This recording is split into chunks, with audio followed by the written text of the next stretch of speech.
নমস্কার, আপনারা দেখছেন হেডলাইন্স কলকাতা। আমি জ্যোতি আপনাদের সাথে রয়েছি কিছু বাছাই করা খবর নিয়ে। দেখে নিন এক নজরে। আজ পশ্চিমবঙ্গের পশ্চিমের জেলাগুলি থেকে বর্ষা বিদায় নেওয়া শুরু করেছে। দক্ষিণবঙ্গে আর বৃষ্টির সম্ভাবনা নেই। মঙ্গলবার থেকে শুষ্ক আবহাওয়া শুরু হবে। অন্যদিকে উত্তরবঙ্গের দার্জিলিং ও কালিম্পং জেলাগুলিতে সকালে সামান্য কুয়াশা ও হালকা বৃষ্টির সম্ভাবনা রয়েছে। কলকাতায়ও মঙ্গলবার থেকে শুষ্ক আবহাওয়ার পরিবর্তন দেখা যাবে। পশ্চিমবঙ্গের দুর্গাপুরে এক বেসরকারি মেডিকেল কলেজের ছাত্রীকে গণনির্যাতনের ঘটনায় চাঞ্চল্য ছড়িয়েছে। আজ দুজনকে গ্রেপ্তার করেছে পুলিশ। ফলে মোট ধৃতের সংখ্যা বেড়ে দাঁড়িয়েছে 5। ঘটনাটিকে কেন্দ্র করে রাজ্য রাজনীতিতে উত্তাপ ছড়িয়েছে। রাজ্যের বিরোধী দলনেতা শুভেন্দু অধিকারী এই ঘটনায় মুখ্যমন্ত্রীর সমালোচনা করে মহিলাদের নিরাপত্তা নিয়ে প্রশ্ন তুলেছেন। তিনি বলেছেন, মুখ্যমন্ত্রী নিজেই বলছেন মহিলাদের রাতে সুরক্ষা দিতে পারবেন না। সারদা মামলায় সিবিআইয়ের ভূমিকা নিয়ে সুপ্রিম কোর্ট সোমবার তীব্র প্রশ্ন তুলেছে। রাজীব কুমারের জামিন খারিজ চেয়ে সিবিআই আবেদন জানালে প্রধান বিচারপতি বি.আর. গাভাই বিস্ময় প্রকাশ করে বলেন, 6 বছরে কেন রাজীব কুমারকে একবারও জিজ্ঞাসাবাদ করা হয়নি। প্রধান বিচারপতি এই ঘটনা প্রবাহকে শকিং বলে মন্তব্য করেন। রাজীব কুমারের আইনজীবীর দাবি, সম্মানহানির জন্য এই মামলা করা হয়েছে।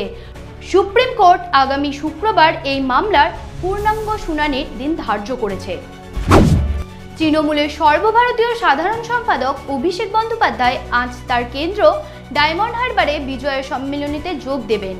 আজ বিকেল 4টে নাগাদ আমতলায় সাংসদ কার্যালয়ে এই বিশেষ মিলন অনুষ্ঠান শুরু হবে। বিজয়া সম্মেলনীতে তিনি নিজের লোকসভার নেতাকর্মী ও সাধারণ মানুষের সঙ্গে শুভেচ্ছা বিনিময় করবেন।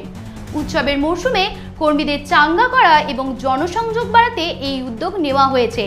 এই মঞ্চ থেকে তিনি রাজ্য রাজনীতি এবং সাংগঠনিক বিষয়ে গুরুত্বপূর্ণ বার্তা দিতে পারেন বলে মনে করা হচ্ছে। উত্তরবঙ্গে নিরাপত্তার কড়া বেড়াজাল সত্ত্বেও মুখ্যমন্ত্রী মমতা বন্দ্যোপাধ্যায় রাজ্যের বন্যা বা দুর্যোগ কবলিত এলাকায় চা শ্রমিকদের কাছে সরাসরি পৌঁছলেন। তিনি নিজেই তাদের হাতে ত্রাণ সামগ্রী তুলে দিলেন। মুখ্যমন্ত্রীর এই পদক্ষেপ সাধারণ মানুষের সঙ্গে তার জনসংযোগকে আরও দৃঢ় করল। মধ্যপ্রদেশে বিষাক্ত কাফ সিরাপ খেয়ে একাধিক রাজ্যে শিশু মৃত্যুর ঘটনায় এবার চেন্নাই তল্লাশি চালালো ইডি। ওষুধ প্রস্তুতকারক সংস্থার মালিককে এর আগে গ্রেপ্তার করেছিল পুলিশ। এই ঘটনায় অর্থ পাচারের কোনো দিক আছে কিনা ইডি তা খতিয়ে দেখছে। আরও খবর জানতে দেখতে থাকুন হেডলাইন্স কলকাতা। আনন্দ আর ভালোবাসার দীপ্তিতে গড়া সমুজ্জ্বল পরমা, ঠিক তোমারই মতো।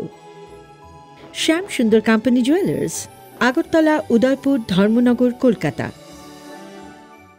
Ma, there's this new Bengali matrimonial website, BABandhan.in. It's safe, verified, and just for us. Really?